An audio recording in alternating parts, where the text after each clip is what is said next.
Titans Falcons full game analysis coming at you right after the bumper.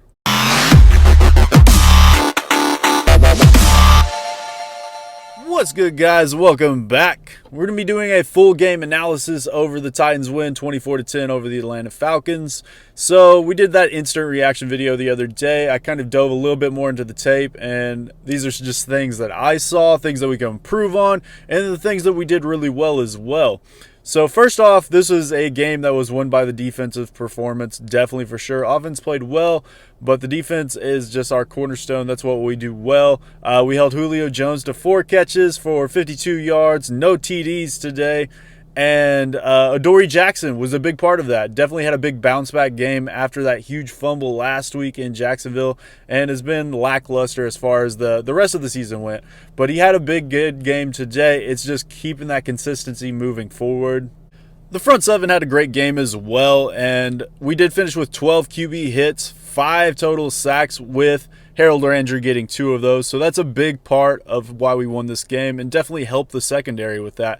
We kept Matt Ryan off his mark, made him move around in that pocket, and he never really got comfortable. And even when they started getting a rhythm going, we shut him down on 3rd down, or they had a really bad penalty that would pull him back, and then we'd stop him.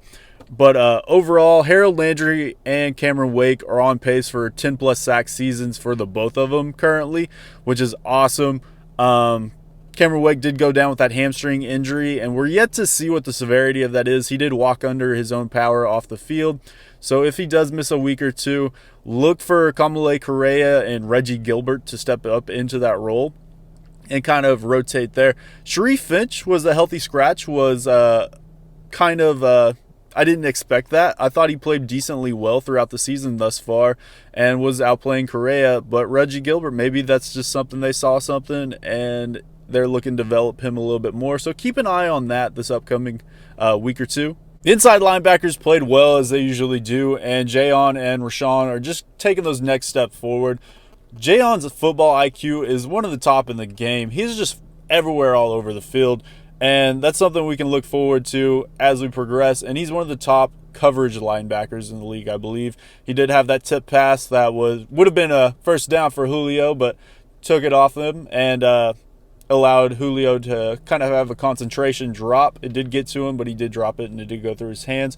And Rashawn, he had 10 total tackles on the day. I don't know if that's a career high for him, but it's got to be up there.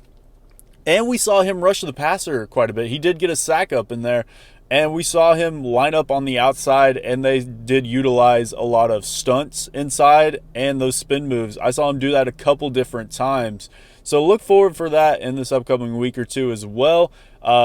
Overall, they played well. And Wesley Woodyard, looking into the season, we thought it was going to be more of that 3-headed monster, and they'll rotate him in a whole lot more. But Wesley Woodyard is that odd man out. He did play about, I think it was 30% of the snaps, somewhere around there. So he's getting pushed out, and Jayon and Rashawn are taking over, which is something we want to see happen. Woodyard's on his way out. He's getting a little bit older in age, but he is a good captain for the team. But Jayon and Rashawn, that's our future. So those are some of the good things that we saw from this game, but we are allowing tight ends to kind of control the pace. We're allowing 72% completion rate overall on the year for these first 4 games. That's something we definitely need to improve on moving forward, and there's no reason Austin Hooper should have had as well of a game as he did. And we struggle with Ebron, and it's just one of those things that we need to improve on moving forward. So Mariota, catching a lot of flack, is having a quiet but improved season. He's on pace for over 3,700 yards, 28 touchdowns. Right now he hasn't thrown an interception, so if you pace that out for 16 games, he's going to pace out for 28-0, which we can't expect, but it is something that we can look forward to. And he is completing 62% of his completions, which is a little bit down overall on his career. He averages 63.2, I believe, off the top of my head. So that's something to pay attention to moving forward. Next up, let's talk a little A.J. Brown. 3 receptions, 94 yards, 2 touchdowns. We see the big play-making ability that we saw in Week 1 again, and I think it's something we can look forward moving forward. He is very much built just like Anquan Bolden was his rookie year. He's just so much bigger than everybody is, and we see that in the yards after catch. Averaging 22 yards per catch is definitely up there. He was outsnapped by Tajay Sharp this week, and he kind of has been on and off throughout the season, and I expect him to just take that next step forward in snaps. On right now, he's on a pace of just under 900 yards for the season. If he starts seeing some more snaps, I think he could potentially get up there in that 1,000-yard mark and be a 1,000-yard receiver for us. So that's something to pay attention to. One thing to note, though, on all three of his receptions, he wasn't bumped off the line at all. And that was his knock coming out from college, was he had that slot position and he did play a lot of free routes and got that free yardage. And that's something I expect the Bills to press him a little bit more. Something to pay attention to, just how he adapts to that and how much he's improved in that aspect of the game. He did swap jerseys with Julio afterwards, which was cool to see. And you see that mutual respect as far as they go. Speaking of snap counts, we're seeing Jonnu kind of take over the blocking tight end for Delanie Walker. He has outsnapped him or been on pace with him for every game, and he outsnapped him quite a bit this week. So that's something to pay attention to, and I do understand that Delanie is getting older, so I don't blame them for resting him on those first and second down runs, whatever we might be doing. But that is something of concern, that Delanie isn't ageless. He is going to get older and older, but he is still going to be that target hog, but we are seeing a more of a 1A, 1B situation. Next up, let's talk a little O-line. We allowed no sacks today.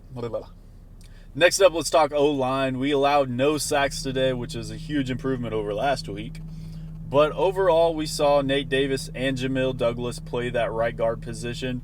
I thought Jamil looked a little bit better in the run game, kind of off the line of scrimmage and moving into that second level. He did well. Nate Davis, overlooking the video, instant reaction, I thought he did pretty well in the run game. But looking back at it, he did struggle at times. He did whiff a couple blocks. Some of them were, the play was going away from him, so it didn't make a big difference. But it was something that was concerning, and it could have just been the rookie in there, and he's just going to have some lows here and there. He's going to make some mental errors, and that's not bad. He's going to come back better next week, and I think he's definitely going to take over that position. But in the passing game, I thought he outplayed Jamil, and he played really well in the passing game. I didn't see anybody get by him. So that's something we can look forward to. Taylor Lewan, we get back next week, so it's only going to get better. And then Kevin Panfile, still on that mend, and it came up in the injury reports this week that he is improving, and it's something maybe we'll have him back this week. I don't really know what his timetable is. But if not, he's going to be back soon, and we'll see that battle at right guard again. And we'll just see who takes over that position. But we're back to having that good O-line that we had at the beginning of the season. So that's something to pay attention to.